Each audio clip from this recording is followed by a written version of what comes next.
નમસ્કાર વિદ્યાર્થી મિત્રો, સરસ્વતી ગ્રુપ ઓફ એજ્યુકેશન દ્વારા ચાલતા આ ઈ લર્નિંગ પ્રોગ્રામમાં હું બ્રિજેશ સાકળેચા આપ સૌનું હાર્દિક સ્વાગત કરું છું. આપણે ધોરણ 12 ની અંદર ફિઝિક્સ એટલે કે ભૌતિક વિજ્ઞાનની અંદર ચેપ્ટર નંબર 8 વિદ્યુત ચુંબકીય તરંગો એટલે કે ઇલેક્ટ્રોમેગ્નેટિક વેવ્સ વિશે આપણે ચર્ચા કરતા હતા કે જેની અંદર આપણે પહેલા બે લેક્ચરની અંદર આપણે ઇલેક્ટ્રોમેગ્નેટિક વેવ્સની પ્રસ્તાવના જોઈ. મેક્સવેલ દ્વારા ઇલેક્ટ્રોમેગ્નેટિક વેવ્સ છે એને સમજવાનો પ્રયત્ન કરતા હતા, તો એના દ્વારા એમને જાણવા મળ્યું કે એમ્પિયર સર્કિટનો લો છે એમાં કંઈક ખૂટે છે અને એને આપણને સ્થાનાંતર પ્રવાહ વિશેની સમજૂતી આપી. ચાલો હવે ત્યારબાદ આપણે બીજા લેક્ચરની અંદર ઇલેક્ટ્રોમેગ્નેટિક વેવ છે કેવી રીતે પ્રસરણ પામે છે, કેવી રીતે પેલા વિદ્યુત ક્ષેત્ર જ ઉત્પન્ન થાય. વિદ્યુત ક્ષેત્ર તમે એકવાર ઉત્પન્ન કરી લો, બદલાતું જતું વિદ્યુત ક્ષેત્ર એટલે એ બદલાતું જતું ચુંબકીય ક્ષેત્ર પ્રાપ્ત કરે. એ બદલાતું જતું ચુંબકીય ક્ષેત્ર ફેરાડેના નિયમ પ્રમાણે વિદ્યુત ક્ષેત્ર ઉત્પન્ન કરે. એ ચુંબકીય ક્ષેત્ર એટલે કે એની રીતે આગળ વધતા જાય, એને પ્રસરવા માટે માધ્યમની જરૂર નથી. જે આપણે લાસ્ટ લેક્ચરમાં બહુ ડિટેલમાં ભણ્યા કે કેવી રીતે ઇલેક્ટ્રોમેગ્નેટિક વેવ છે એ જનરેટ થાય, એટલે કે એનું પ્રોપગેશન કેવી રીતે થાય, આગળ કેવી રીતે વધે. ચાલો હવે આપણે આ લેક્ચરની અંદર આપણી એક્ઝામની દ્રષ્ટિએ 2 માર્કમાં મેં તમને કીધું હતું કે આ ચેપ્ટરમાં 2 માર્કમાં વધારે પ્રશ્ન પૂછાય છે.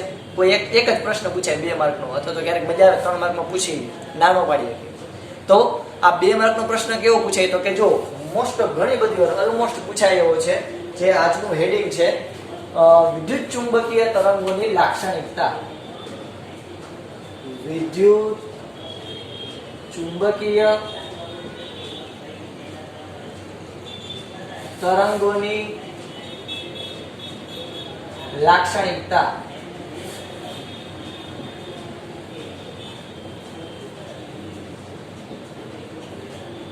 ઓકે, તો આમાંથી તમને 2 માર્કની અંદર એવું પૂછે કે કોઈ પણ 4 લાક્ષણિકતા વર્ણવો.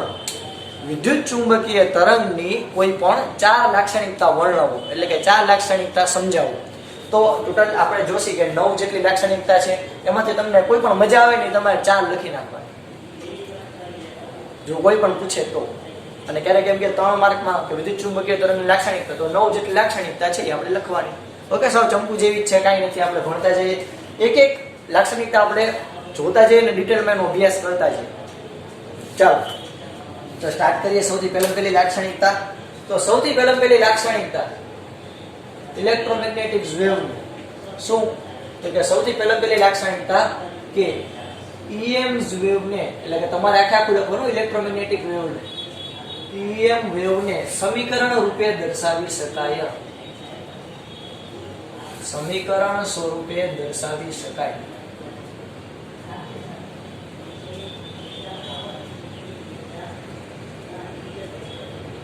આપણે લાસ્ટ લેક્ચરમાં ચર્ચા કરી હતી કે ઇલેક્ટ્રોમેગ્નેટિક વેવ છે આવી રીતે જનરેટ થતા હતા. યાદ છે બધાને કે આ રીતે કોઈ અક્ષ હોય, આ y, આ z, આ x. તો આમાં આપણે એવું કીધું હતું, જો મસ્ત આકૃતિ દોરું છું ઇલેક્ટ્રોમેગ્નેટિક વેવ એવું તમે ધારી લો મસ્ત દોરું છું. તો અહીંયા આપણે એવું જોયું હતું કે ઇલેક્ટ્રોમેગ્નેટિક વેવ છે આવી રીતે આ વિદ્યુત ક્ષેત્ર હોય. ઓકે, આ મેક્સિમમ વેલ્યુ E0 જેને આપણે કહીએ આ વિદ્યુત ક્ષેત્ર હોય.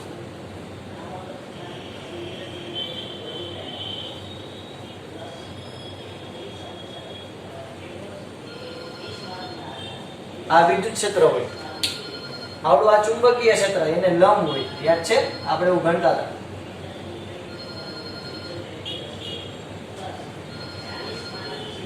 આ કેવું હશે એમને લંબ. અહીંયા તો નહીં દેખાય કારણ કે બધું વિદ્યુત ક્ષેત્ર આડું હોય છે. અહીંયા આ નહીં દેખાય.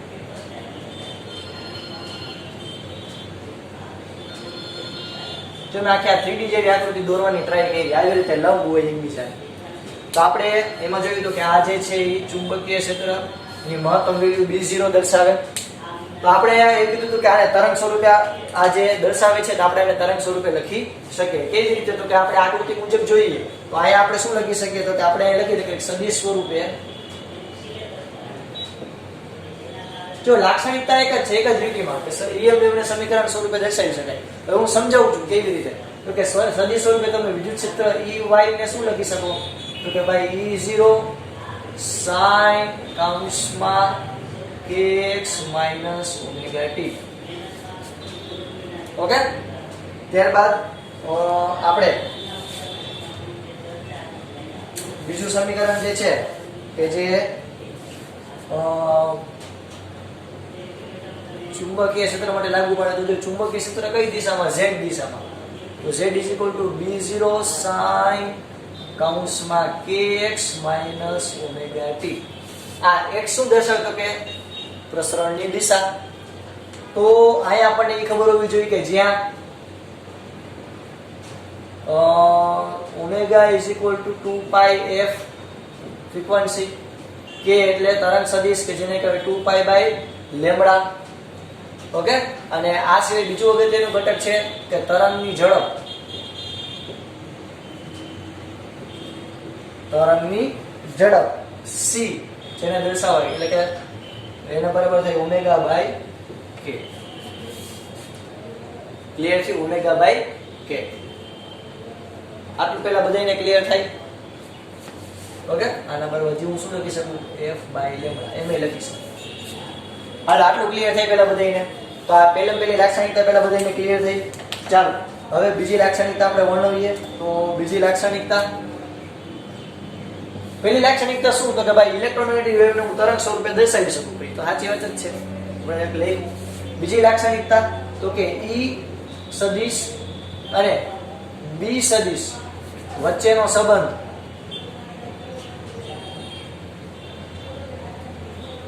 E સદિશ અને B સદિશ વચ્ચેનો સંબંધ એટલે કે ઇલેક્ટ્રોમેગ્નેટિક વેવ અને ચુંબકીય ક્ષેત્ર વચ્ચેનો સંબંધ શું છે? તો કે E/B = C. E/B = C. અથવા તો આને તમે એમ લખી શકો E = B × C. બસ કંડક્ટર યાદ કેમ રાખશી? E અમારા બસ કંડક્ટર. E અમારા બસ કંડક્ટર એટલે કે જો આનું નામ લઈ જાવ તો શું થઈ જાય? તો આનું નામ દર્શાવી શકું કે E = BC. Okay, EBC. OBC ને EBC તો તેમાં જશે E અમારા બસ કંડક્ટર એમ પણ તમે દર્શાવી શકો. તો વિદ્યુત ક્ષેત્ર અને ચુંબકીય ક્ષેત્ર વચ્ચેનો સંબંધ શું છે? તો કે E/B = C. એટલે આટલું ક્લિયર છે. હવે તો કે આમાં જો અગત્યની એક માહિતી છે એ હું એડ કરું છું. આ લાક્ષણિકતા જ છે. હવે આમાં વધારાની શું માહિતી છે કે જે આપણે ગુજકેટ જેડબલઈ નેટ કોમ્પિટિટિવ એક્ઝામમાં કામ આવી શકે એવી? તો કે જો અહીં નીચે લખી નાખો એટલે આખે આખો એક ટોપિક કેવો થઈ જાય. તો અહીં બીજી લાક્ષણિકતા એટલે કે લાક્ષણિકતા જે છે બીજી લાક્ષણિકતા એમાં હું ડિટેલમાં લખું છું કે નજીકના વિસ્તારમાં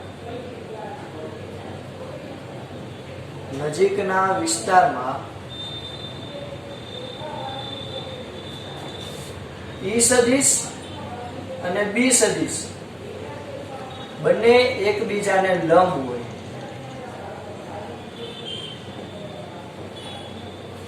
બંને એકબીજાને કેવા હશે? લંબ. એટલે કે આપણે કહી શકીએ કે જે વિદ્યુત ક્ષેત્ર જે છે એ કેના સમપ્રમાણમાં હોય? તો કે 1/r³ પ્રમાણે ઘટતું જાય. એ પ્રમાણે ચુંબકીય ક્ષેત્ર ઘટતું જાય. તો આને આપણે શું કહેતા હતા? આને આપણે યાદ કરો કઈ કહેતા હતા? આને આપણે કહેતા હતા ઇન્ડક્ટિવ ઘટક.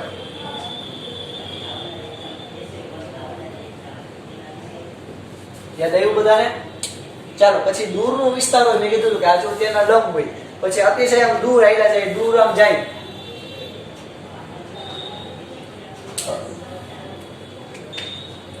અતિશય આમ દૂરના વિસ્તાર આપણે કહીએ તો આના માટે વિદ્યુત ક્ષેત્ર અને ચુંબકીય ક્ષેત્ર ધીરે ધીરે શું થતું જાય? ઘટતું જાય. એટલે કે પછી જો દૂરના વિસ્તારમાં આમ થાય. ઓકે, તો આના માટે આપણે ચુંબકીય ક્ષેત્ર આમ દોરી શકીએ.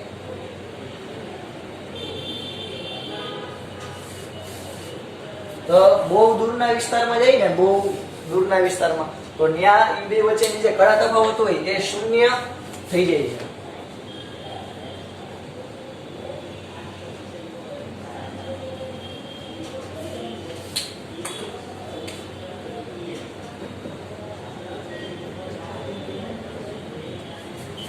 આવી રીતે ઇલેક્ટ્રોમેગ્નેટિક વેવ હોય તો આપણે એવું લખી શકીએ કે દૂરના વિસ્તારમાં, આ બધા એક્સપેરિમેન્ટ દ્વારા મેળવેલી વસ્તુ છે કે દૂરના વિસ્તારમાં E અને B એટલે કે વિદ્યુત ક્ષેત્ર અને ચુંબકીય ક્ષેત્ર એકબીજાને સમાંતર થઈ જાય છે.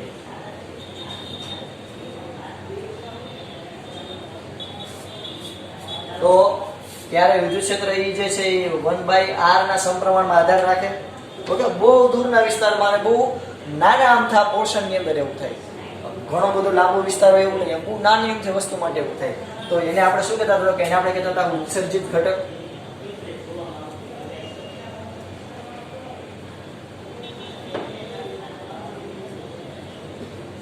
ઓકે, તો આ આપણી બીજી લાક્ષણિકતા થઈ. આટલું પહેલા બધાને ક્લિયર થયું.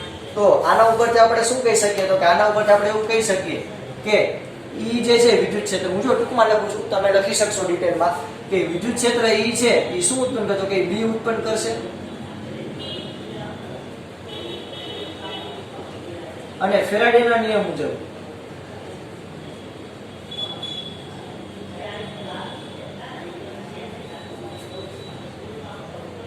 B એ શું ઉત્પન્ન કરશે? તો કે એટલે કે વિદ્યુત ક્ષેત્ર ચુંબકીય ક્ષેત્ર ઉત્પન્ન કરે છે. ફેરાડે આપણને એવું કીધું ચેપ્ટર નંબર 6 માં કે ચુંબકીય ક્ષેત્ર એ વિદ્યુત ક્ષેત્ર ઉત્પન્ન કરશે. તેથી પ્રસરવા માટે માધ્યમની જરૂર નથી. કે ઓલરેડી લાસ્ટ લેક્ચરમાં ડિસ્કસ કરેલું છે. ઓકે, સૌથી પહેલા વિદ્યુત ક્ષેત્ર એકવાર તમે આટલું બદલાતું જતું વિદ્યુત ક્ષેત્ર ઉત્પન્ન કરો એટલે બદલાતું જતું ચુંબકીય ક્ષેત્ર ઉત્પન્ન કરશે. તો આ ચુંબકીય ક્ષેત્ર છે કે આ વિદ્યુત ક્ષેત્ર ઉત્પન્ન કરશે, જે આ ચુંબકીય ક્ષેત્ર ઉત્પન્ન કરે. એટલે આમ સિક્વન્સ કેવી રીતે ચાલતી છે, એકબીજાને ખો દેતા જાય અને ઉત્પન્ન થતા જાય, આગળ આગળ વધતા જાય. ઓકે, આટલું પહેલા ક્લિયર થયું. એટલે આપણે આ જે વેવ્સ છે એને આપણે શું કહીશું? તો કે આ વેવ્સને આપણે કહીશું બિન યાંત્રિક તરંગો. તો આ થઈ આપણી બીજી લાક્ષણિકતા. હવે આપણે જોઈએ ત્રીજી લાક્ષણિકતા.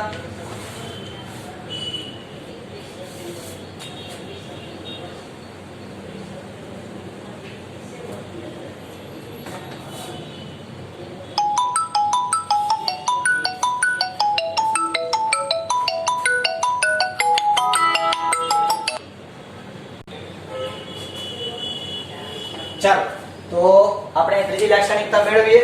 તો આઈ હોપ આની જરૂર નથી. મસ્ત મજાની આકૃતિની તમે દોરી લેજો, બરોબર? પૂછી નાખું છું. તો ત્રીજી લાક્ષણિકતા આપણને શું કે વિદ્યાર્થી મિત્રો? તો કે ત્રીજી લાક્ષણિકતા આપણને એવું કહે છે કે શૂન્યાવકાશમાં, અહીંયા નહીં, ક્યાં? શૂન્યાવકાશમાં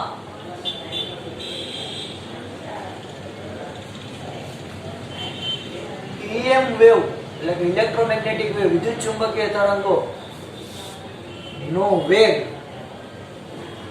EM વેવ બહુ ઓછા નાના અક્ષર લખે. EM વેવ નો વેગ એટલે કે વિદ્યુત ચુંબકીય તરંગોનો વેગ એ કેટલો હોય છે? તો કે c બરાબર 1/√μ0ε0. ઓકે, કે જ્યાં આપણને ખબર છે કે μ0 એટલે શું? તો કે માધ્યમની શૂન્યાવકાશમાં પરમિએબિલિટી.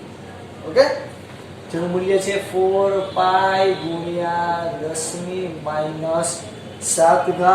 ન્યૂટન/એમ્પિયર². ε0 એટલે તો કે 8.85 ગુણ્યા 10⁻12 કુલમ સ્ક્વેર પ્રતિ ન્યૂટન ઇન્ટુ મીટર સ્ક્વેર. અને c એટલે તો પ્રકાશનો વેગ 3 ગુણ્યા 10⁸ મીટર પ્રતિ સેકન્ડ થાય. ક્લિયર થયું આટલું? ચાલો, તો અહીંયા આપણે કહેવાય કે c બરાબર આપણને મળ્યું √μ0 × ε0. તો અહીંયા ખાસ યાદ રાખજો વિદ્યાર્થી મિત્રો કે જે તમને c મળ્યો, જે તમને આ c મળ્યો વેગ, શૂન્યાવકાશમાં પ્રકાશનો વેગ, શૂન્યાવકાશમાં પ્રકાશનો વેગ, શૂન્યાવકાશમાં પ્રકાશનો વેગ c એ લેમ્બડાથી સ્વતંત્ર છે. અહીંયા કે તમને જો લેમ્બડા દેખાણું, લેમ્બડી, અહીંયા કઈ લેમ્બડા દેખાતા નથી, કઈ લેમ્બડી દેખાતી નથી. તો આપણે કહીએ શૂન્યાવકાશમાં પ્રકાશનો વેગ કેવો છે? તો કે લેમ્બડાથી સ્વતંત્ર. આ એક નોંધવા જેવી બાબત છે. ઓકે, એક એક્સ્ટ્રા માહિતી છે. તો આયા સમજો વિદ્યાર્થી મિત્રો કે આપણે બીજું એક મસ્ત મજાનું લખી. આ શૂન્યાવકાશમાં વિદ્યુત ચુંબકીય તરંગો હોય એનો વેગ હતો, તો માધ્યમમાં શું મળશે? તો કે જો અહીંયા લખવાનું તો માધ્યમમાં EM વેવનો વેગ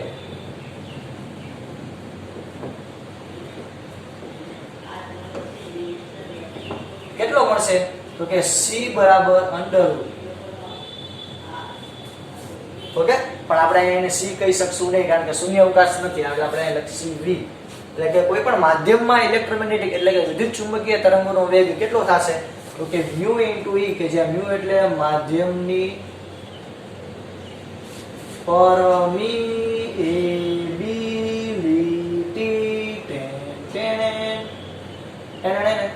અને E એટલે માધ્યમની પરમિટિવિટી.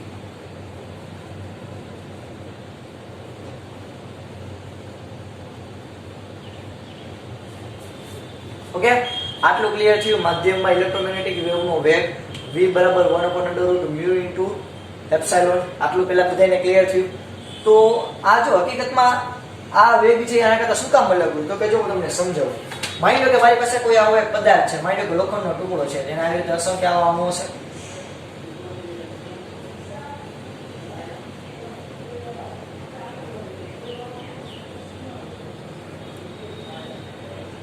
ઓકે, માની લો કે આવો કોઈ લોખંડનો ટુકડો એની અંદર આવા અણુઓ છે. તો અહીંયાથી આપણું વિદ્યુત ચુંબકીય તરંગ અહીંયાથી ઢેંઢેણ ભટકાણું અહીંયા ગયું અંદર. તો અહીંયા શૂન્યાવકાશ એટલે કે અથવા તો હવાના શૂન્યાવકાશનો પ્રકાશનો વેગ એક સરખા જેવો જ છે. હવે અહીંયા જેવું ભટકાણું, હવે અહીંયાથી વિદ્યુત ચુંબકીય તરંગ અંદર જશે, તો અંદર આ જે માની લો કે આ એટમ સાથે ભટકાણું, તો આ એટમને ગરમી આપશે, એને ઊર્જા આપશે, એ આંદોલિત થશે. એટલે કે આંદોલિત ગતિ હોય, એક ધ્રુજાવે એને લીધે બીજો ધ્રુજે, એને લીધે ત્રીજો ધ્રુજે, અને એવી રીતે ઊર્જાનું પાસ આઉટ થાય. એટલે ઊર્જા અહીંયાથી આવશે, આમ જશે, પછી આમ જશે, આમ જશે, આમ જશે, આમ જશે, અને અહીંયાથી પછી શું થઈ જશે? બહાર નીકળી જશે. તો અહીંયા પ્રકાશનો વેગ કેટલો હશે? તો કે 3 × 10⁸ મીટર પ્રતિ સેકન્ડ. અહીંયા પણ પ્રકાશનો વેગ પ્રકાશ કહી શકો, વિદ્યુત ચુંબકીય તરંગો કહી શકો. બધી ઘણી કે પ્રકાશ ક્યાં આવ્યો છે? વિદ્યુત ચુંબકીય તરંગોનો વેગ છે 3 × 10⁸. પણ માધ્યમની અંદર એને ઊર્જા ટ્રાન્સફર કરવામાં થોડીક વાર લાગી. અહીંયાથી માંગ્યું, ત્યાંથી માંગ્યું, ત્યાંથી માંગ્યું. તો આ માધ્યમની અંદર એનો વેગ શું થશે? વેગ ઘટશે. કેટલો ઘટશે? તો કે એટલે કે કેટલો વેગ હશે? તો કે √1/√μ × E. ઓકે, ચાલો આટલું ક્લિયર થયું પેલા બધાને. તો આ આપણી મેઇન 3 લાક્ષણિકતા જે આપણે પૂરી કરી. ઓકે, આ જે 9 છે, તો પેલા 3 લાક્ષણિકતા પેલા બધા તમારી સ્ક્રીન ઉપર દેખાય છે, તો તમે બધા તમારા બુકની અંદર પેલા 3 લાક્ષણિકતા લખી લો. ચાલો બધા વિડીયો પોઝ કરીને લખી લો.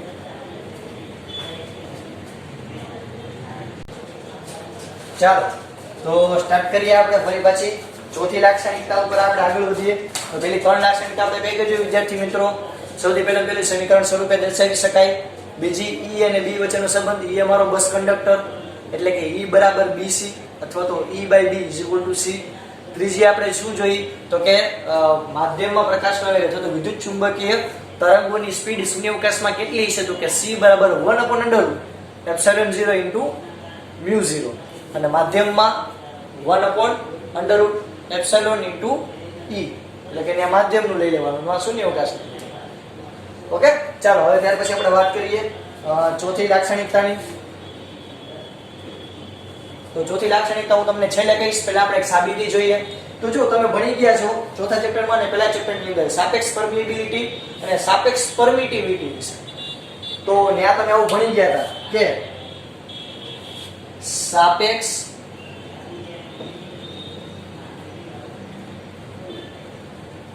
પરમિએબિલિટી અને ભણી ગયા છો સાપેક્ષ પરમિટિવિટી.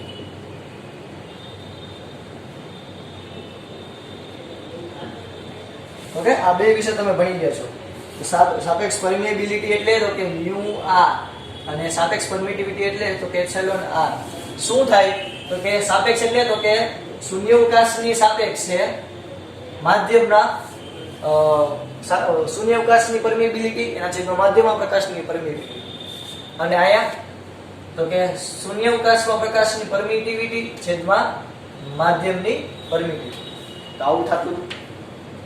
ઓકે, તો આના પરથી આપણે એવું કહી શકીએ કે સમજો ધ્યાનથી શું કરું તો કે આના ઉપરથી આપણે એક મિનિટ ઊંધો ગુણોત્તર ગણાઈ ગયો લાવો તો આના બરાબર આપણે શું લખી શકીએ તો કે μ0 અપોન એપ્સિલોન માફ કરશો સાપેક્ષ પરમિએબિલિટી એટલે આપણે શું લખી શકીએ તો આપણે લખી શકીએ μ બાય μ0 અહીંયા આપણે શું લખી શકીએ E બાય E0 માધ્યમમાં પ્રકાશની પરમિટિવિટી એના છેદમાં શૂન્યાવકાશમાં પ્રકાશની પરમિટિવિટી માધ્યમમાં પ્રકાશની પરમિએબિલિટી છેદમાં શૂન્યાવકાશમાં પ્રકાશની પરમિએબિલિટી ચાલો તો આપણે સ્ટાર્ટ કરીએ તો આપણે હમણાં જ જોયું કે માધ્યમમાં પ્રકાશની પરમિટિવિટી તમારે શોધવી હોય માધ્યમની અંદર પ્રકાશનો તમારે વેગ શોધવો હોય તો હમણાં તમે સૂત્ર શું જોયું હતું કે v બરાબર તમે હમણાં સૂત્ર જોયું 1/√μ * e તો આ સૂત્ર ઉપરથી હું μ બરાબર શું લખી શકું આ સૂત્ર ઉપરથી હું μ બરાબર શું લખી શકું તો કે μ બરાબર લખી શકું μr * μ0 અને આ સૂત્ર ઉપરથી હું લખી શકું E બરાબર ER * E0 લખી શકું તો બે ની કિંમત હું મૂકું તો શું થાય μr μ0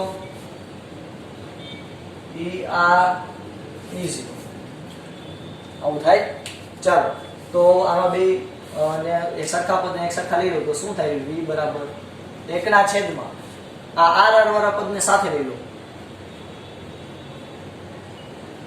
અને ગુણાકારમાં આ બે 0 0 વાળા પદને સાથે લઈ લો μ0 તો આપણે હમણાં જ જોયું હતું ત્રીજી લાક્ષણિકતાની અંદર કે c બરાબર શું થતું હતું 1/√μ0 એપ્સિલોન 0 થતું હતું તો આ આખા બરાબર તો એ ન થઈ ગઈ c તો આપણે આના ઉપરથી શું લખી શકશું તો કે આપણે આના ઉપરથી લખી શકશું કે v બરાબર c ના છેદમાં √ μr એપ્સિલોન r તો આને હું આ જવા દઉં અને આને આ બાજુ લઈ લઉં તો જો મારું ઇક્વેશન શું મળશે તો કે √μr એપ્સિલોન r એટલે કે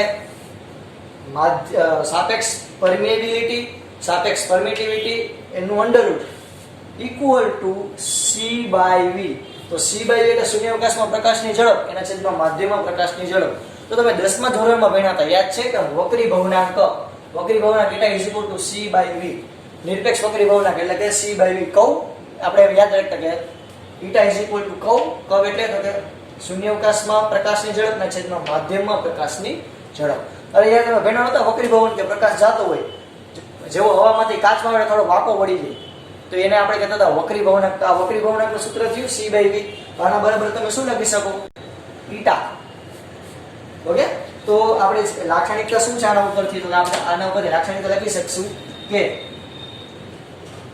EM વેવ નો શૂન્યાવકાશમાં વેગ અને માધ્યમમાં વેગ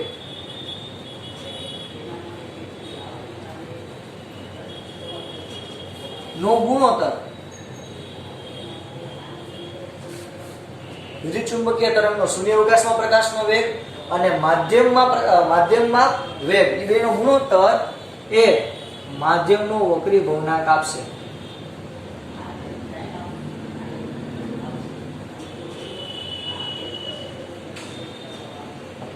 શું આપશે વિદ્યાર્થી મિત્રો માધ્યમનો વક્રી ભવનાંક આપશે તો એ આપણે થઈ ચોથી લાક્ષણિકતા બરોબર આ તમે કાઉન્સમાં તમને લખી દઉં મજા આવે કે c બરાબર 1/√μ0 * એપ્સિલોન 0 ચાલો આટલું પહેલા બધાને ક્લિયર થયું ચોથી લાક્ષણિકતા હવે જોઈએ આપણે પાંચમી લાક્ષણિકતા શું છે તો કે જો પાંચમી લાક્ષણિકતા છે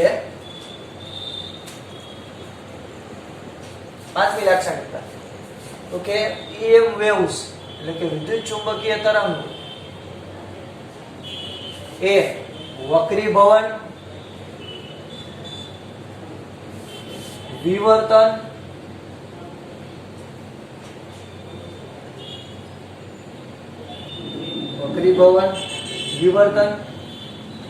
અને ધ્રુવીભવન અનુભવે છે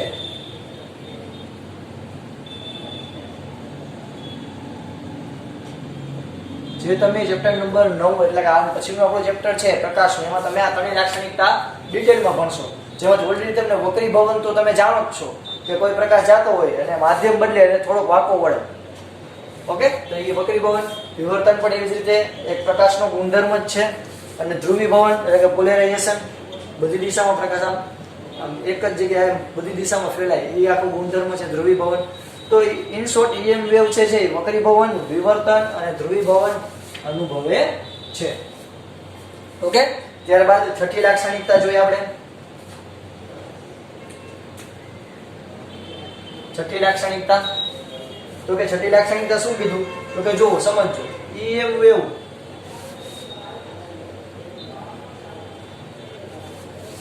કોઈ સપાટી ઉપર આપાત થાય, કોઈ સપાટી ઉપર આપાત થાય એટલે કોઈ સપાટી ઉપર પડે તો વિકિરણ દબાણ ઉત્પન્ન કરે છે. અલગ માર્કરથી દર્શાવીએ. શું ઉત્પન્ન કરશે વિદ્યાર્થી મિત્રો? વિકિરણ દબાણ.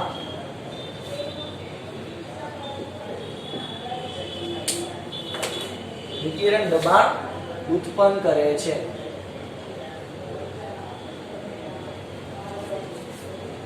ઓકે, તો જેથી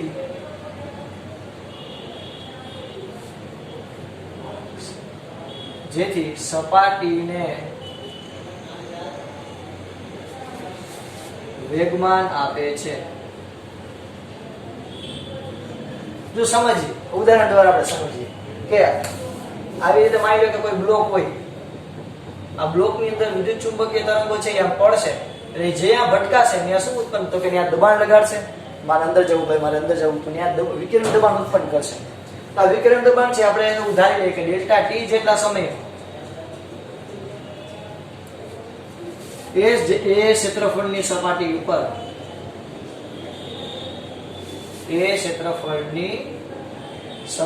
ઉપર લંબ રૂપે આપાત થતી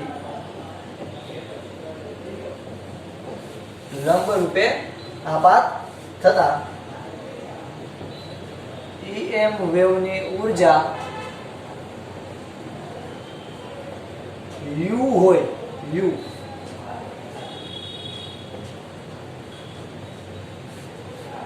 અને તે ઊર્જા સંપૂર્ણ શોષાઈ જતી હોય, એટલે લખી લો પછી સમજાવું.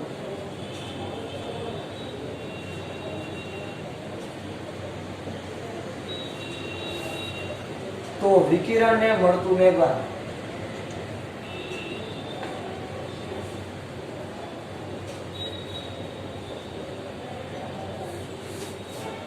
ઓકે.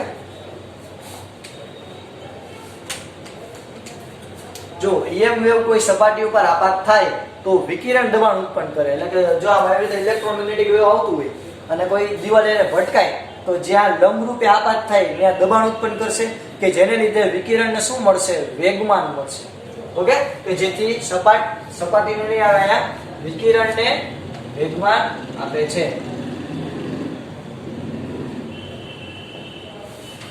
સપાટી પણ એટલું વેગમાન અનુભવે તો એને વેગમાન આપે છે. તો ડેલ્ટા જી જેટલા સમયમાં એ ક્ષેત્રફળની સપાટી ઉપર, એટલે કે અહીંયા આપણે જો મસ્ત આકૃતિ દોરીએ રંગબેરંગી, તો માની લો કે મારી પાસે કોઈ હવે બ્લોક છે, અહીંયા કોઈ આપણો EM વેવ આવ્યો અને આ ભટકાણ, અહીંયા ભટકાણ, તો આ સપાટીને લંબ રૂપે આ બિંદુએ ભટકાશે. તો સપાટીને લંબ રૂપે આપાત થતા EM વેવની ઊર્જા, આની ઊર્જા માની લો કે U જેટલી, તો એ ઊર્જા જો આ બ્લોક દ્વારા સંપૂર્ણ શોષાઈ જતી હોય, એટલે કે જેટલી ઊર્જા હોય એટલી ઊર્જા આ બ્લોક શોષી લે. જો વિકિરણ અંદર જાય એટલે આ બ્લોક જે છે એ ઊર્જા બધી શોષી લેતું હોય. તો વિકિરણને કેટલું વેગમાન મળતું હોય છે? તો કે એનું સૂત્ર છે કે P = U/c, એટલે કે મળતું વેગમાન. ઓકે, મળતું વેગમાન કેટલું હશે? તો કે U/c. આપાત થતા વેગમાનનું કુલ મૂલ્ય કેટલું હશે? P = U/c. યાદ કેમ રાખશો? તો કે ભાઈ જ્યારે કોઈ પણ ઇલેક્ટ્રોમેગ્નેટિક વેવ કોઈ સપાટી ઉપર ભટકાય અને એની ઊર્જા શોષાઈ જાય તો કેટલું વેગમાન મેળવશે? તો કે તમે ભાઈ બાઇક વધમાં વધારે ધુમાડો ન કાઢતું એનું સર્ટિફિકેટ શું? તો કે PUC. પીયુસી નો હોય તો પોલીસ વાળા રોકે. તો આપણે અહીંયા લખશી, યાદ કેમ રાખશું તો કે પીયુસી. ઓકે, મારે જવું દૂર દેશ, મારા પીયુ વસે પરદેશ. આ પીયુ એ આ પીયુ વસે પરદેશ એ આ પીયુ અમારા. ઓકે, તો પીયુસી યાદ કેમ રાખશો? મેં કીધું એમ કે પીયુસી નું સર્ટિફિકેટ, તો પીયુસી. ઓકે, ચાલો આટલું પહેલા ક્લિયર થયું બધાને. તો આટલી ઉર્જા સંપૂર્ણ, તો આટલું વેગમાન મળે ને તો કોઈ પણ બ્લોક હોય, કોઈ પણ પદાર્થ હોય એ ઇલેક્ટ્રોમેગ્નેટિક વેવની બધી ઉર્જા શોષી લે.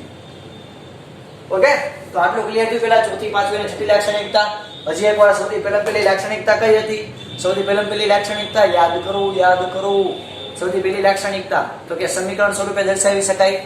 બીજી લાક્ષણિકતા E અને B વચ્ચેનો સંબંધ. E અમારા બસ કંડક્ટર એટલે કે E/B = C. ત્રીજું તો કે શૂન્યાવકાશમાં પ્રકાશના વેગની ઝડપ એટલે કે વિદ્યુત ચુંબકીય તરંગની ઝડપ C બરાબર √1/√μ0 માધ્યમમાં કેટલી હશે તો કે 1/√, આ C બરાબર માધ્યમમાં કેટલી 1/√μ × E એટલે કે માધ્યમની પરમિએબિલિટી અને માધ્યમની પરમિટિવિટી. તો આના બરાબર આપણે ચોથી લાક્ષણિકતા શું જોયું તો કે ચોથી લાક્ષણિકતા કે સાપેક્ષ પરમિએબિલિટી અને પરમિટિવિટીના ગુણાકારનું વર્ગમૂળ એ માધ્યમના વક્રી ભવનાંક જેટલું હોય છે. તમે એમ કહી શકો કે આપણે સાબિત કર્યું. પાંચમી લાક્ષણિકતા તો કે EM વેવ છે એ વક્રી ભવન, વિવર્તન અને ધ્રુવીભવન અનુભવે છે. છઠ્ઠી લાક્ષણિકતા EM વેવ કોઈ સપાટી ઉપર વિકિરણ દબાણ ઉત્પન્ન કરે તો સંપૂર્ણ ઉર્જા શોષવા માટે કેટલું વેગમાનની જરૂર પડે? પીયુસી. ઓકે, ચાલો આટલું પહેલા બધે લખી લ્યો રંગબેરંગી ચતુરંગી કલરથી. ચાલો હવે આપણે પછીની લાક્ષણિકતા જોઈ. લાક્ષણિકતા નંબર 7. તો સાતમી લાક્ષણિકતા શું કીધી તો કે જો સમજો. સાતમી લાક્ષણિકતા તો કે EM વેવ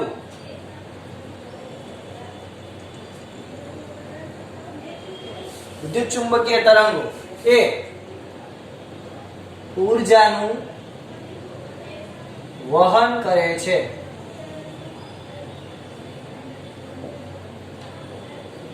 વિદ્યુત ચુંબકીય તરંગો ઊર્જાનું વહન કરે છે. ઓકે, તો આપણા માટે આપણે ઊર્જા ઘનતાનો કોન્સેપ્ટ સમજશું. શું તો કે જો ઊર્જા ઘનતા આપણે ઇલેક્ટ્રોમેગ્નેટિક વેવ જોયા વિદ્યાર્થી મિત્રો, તેમાં બે ફિલ્ડ હતા, વિદ્યુત અને ચુંબકીય. તો વિદ્યુત ક્ષેત્રની પણ ઊર્જા ઘનતા છે અને ચુંબકીય ક્ષેત્રની પણ ઊર્જા ઘનતા છે. બેયની તમે ભણી ગયા છો. એકની બીજા પાઠમાં આવતું વિદ્યુત ક્ષેત્રની ઊર્જા ઘનતા અને આપ ભણી ગયા છો કે ચુંબકીય ક્ષેત્રની ઊર્જા ઘનતા. તો આપણે અહીંયા કહીશું કે ટોટલ ઊર્જા ઘનતા, કુલ ઊર્જા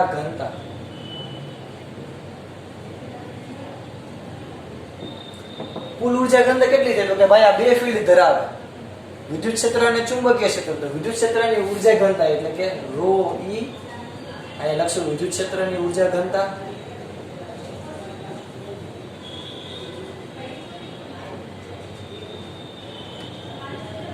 પ્લસ ρb એટલે કે ચુંબકીય ક્ષેત્રની ઊર્જા ઘનતા.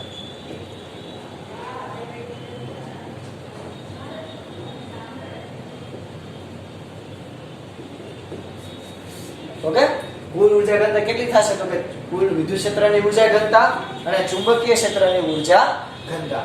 તો ચાલો આપણે મસ્ત મજાના આના પરથી સાબિતી કરીએ. તો આની વેલ્યુ શું છે પહેલા તો તમને ખબર છે? હા, ખબર જ છે. વી આર વેરી વેરી હોશિયાર. તો કુલ ઊર્જા ઘનતા ρ = 1/2 ε0 E². યાદ છે આપણે બીજા ચેપ્ટરમાં ભણ્યા હતા. પ્લસ ચુંબકીય ક્ષેત્રની ઊર્જા ઘનતા B²/2 યાદ છે આપણે આટલું ભણ્યા હતા.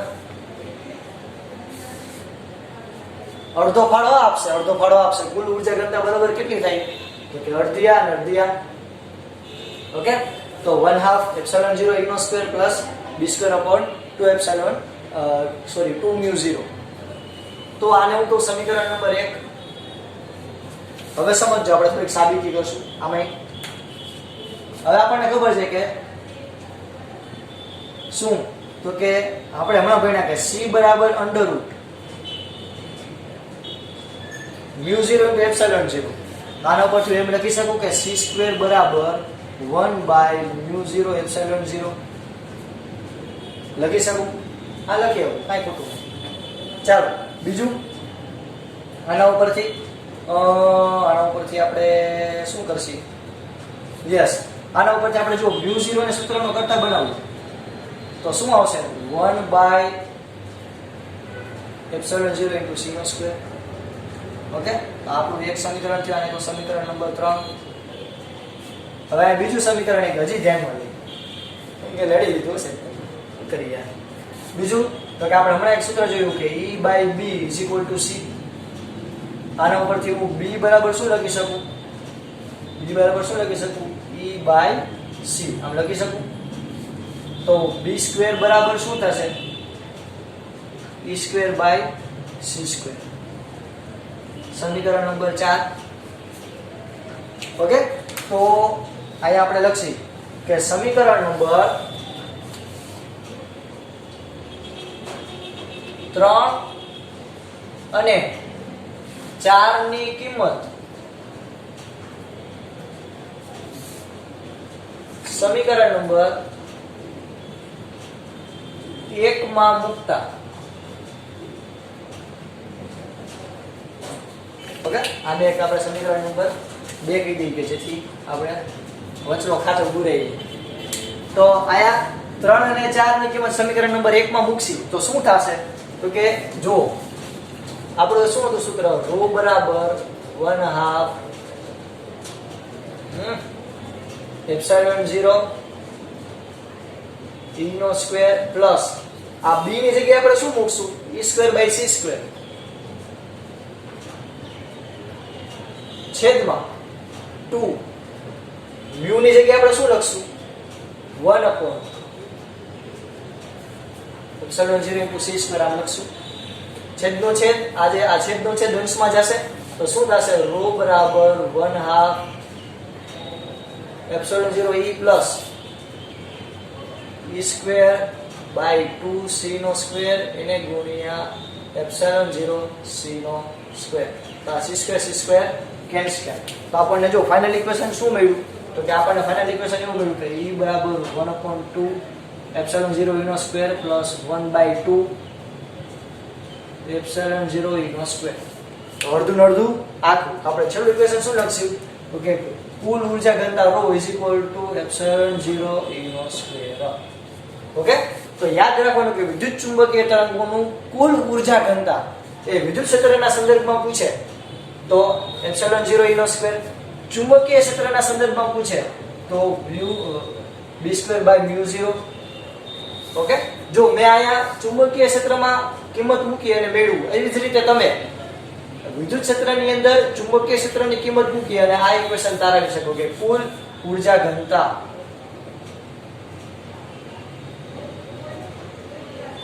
ε0 e² અને કુલ ઊર્જા ઘનતા b²/μ0 થાય. તો આ આપણી 7મી લાક્ષણિકતા કે EM વેવ છે ઊર્જાનું વહન કરે છે. ઓકે, જેટલી ઊર્જા ઘનતા એ વિદ્યુત ક્ષેત્રની છે એટલી ચુંબકીય ક્ષેત્રની હશે જે તે શ્રેણ. તો કુલ ઊર્જા ઘનતા વિદ્યુત ક્ષેત્ર અને ચુંબકીય ક્ષેત્રનો સરવાળો. આ ઇક્વેશન મેળવ્યું, એના ઉપરથી આપણે આ બે ઇક્વેશન હતી એની કિંમત આપણે આ ઇક્વેશનમાં મૂકી અને આપણને છેલ્લે આ મળ્યું. તો ખાસ દરેક વિદ્યાર્થી મિત્રો લખી લેજો અગત્યનું સૂત્ર કે કુલ ઊર્જા ઘનતા વિદ્યુત ચુંબકીય તરંગની કેટલી થાય? તો કે વિદ્યુત ક્ષેત્રના સંદર્ભમાં કયો તો આ, અને ચુંબકીય ક્ષેત્રના સંદર્ભમાં કયો તો આ. ઓકે, ચાલો બધા રંગબેરંગી ફટાફટ લખી લ્યો 7મી લાક્ષણિકતા. ચાલો 8મી લાક્ષણિકતા જોઈ લઈએ. હાવ નાની એવી છે, ચંપુ જેવી. તો કે 8મી લાક્ષણિકતા શું છે? તો કે આપણે અહીં કંઈક લખી નાખીએ કે 8મી લાક્ષણિકતા તો કે ભાઈ EM વેવ જે છે એ ધ્રુવીભૂત છે. કેવો ભૂત? ભૂતનો ભૂત, ધ્રુવીભૂત. ધ્રુવીભૂત છે. અને 9 તો કે EM વેવ એ લંબગત પ્રકારના બિન યાંત્રિક તરંગો છે.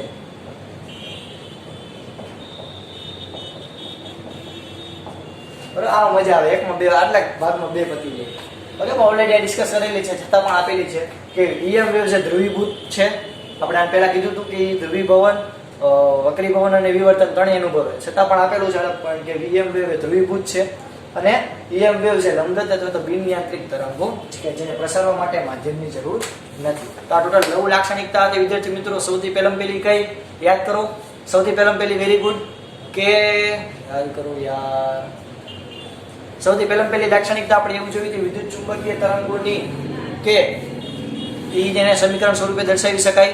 બીજું જોયું હતું કે E અને B વચ્ચેનો સંબંધ કે E અમારા બસ કંડક્ટર એટલે કે E બરાબર BC. ત્રીજું આપણે કયું જોયું હતું તો કે સૂર્યાવકાશના પ્રકાશ વિદ્યુત ચુંબકીય તરંગોની ઝડપ કે C બરાબર 1/√μ0 ઓકે. આ ત્રીજી લાક્ષણિકતા જોઈ હતી. ચોથી લાક્ષણિકતા કઈ જોઈ હતી તો કે ચોથી લાક્ષણિકતા સાપેક્ષ પરમિએબિલિટી અને સાપેક્ષ પરમિટિવિટી નું વર્ગમૂળ એ માધ્યમના વક્રીભવન દર્શાવે. વક્રીભવનાંકનું મૂલ્ય જેટલું હોય એમ. પછી પાંચમી લાક્ષણિકતા આપણે કઈ જોઈ હતી ભૂલી ગઈ યાર. હા કે એ વક્રીભવન વિવર્તન અને ધ્રુવીભવન ત્રણેય અનુભવે. ત્યારબાદ છઠ્ઠી લાક્ષણિકતા આપણે એવું જોયું હતું કે શોષણ PUC એટલે કે કોઈ પણ સપાટી પર લંબરૂપે વિકિરણ આપાત થાય તો એ બધી ઉર્જાનું શોષણ કરવા માટે કેટલું વેગમાન જોઈએ P બરાબર UC U/C એમ. ઓકે. ત્યારબાદ આપણે સાતમી લાક્ષણિકતા કઈ જોઈ તો કે EM વેવ છે ઉર્જાનું વહન કરે છે એટલે કે ઉર્જા ઘનતા આપણે જોઈ તો કુલ ઉર્જા ઘનતા આટલી થાય. એ વિદ્યુત ક્ષેત્રના સંદર્ભમાં કહ્યો તો આમ અને ચુંબકીય ક્ષેત્રના સંદર્ભમાં કહ્યો તો આમ. આઠમું EM વેવ ધ્રુવીભૂત છે અને EM વેવ લંબગત પ્રકારના બિન યાંત્રિક તરંગો છે એટલે કે એક વિદ્યુત ક્ષેત્ર એ ચુંબકીય ક્ષેત્ર ઉત્પન્ન કરે, ચુંબકીય ક્ષેત્ર વિદ્યુત ક્ષેત્ર ઉત્પન્ન કરે, વિદ્યુત ક્ષેત્ર ચુંબકીય ક્ષેત્ર ઉત્પન્ન કરે. આ એકબીજાને ખો દીધા કરે નાઈલા છે.